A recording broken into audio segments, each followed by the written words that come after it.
BPL খেলতে অবশেষে সিলেটে মোস্তাফিজুর রহমান প্রথমবারের মতো সিলেট পৌঁছে অনুশীলন করেছেন রংপুর রাইডার্সের হয়ে।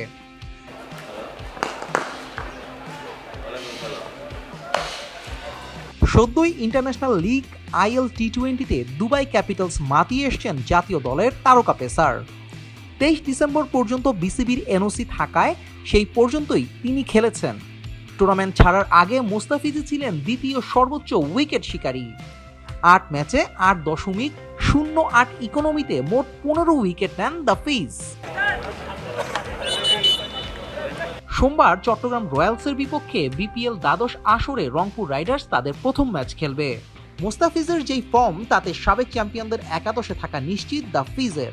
অনুশীলনেও হাস্যোজ্জ্বল মুস্তাফিজকে দেখা গেল লিটন সোহান সহ সতীর্থদের সঙ্গে খুনসুটিতে।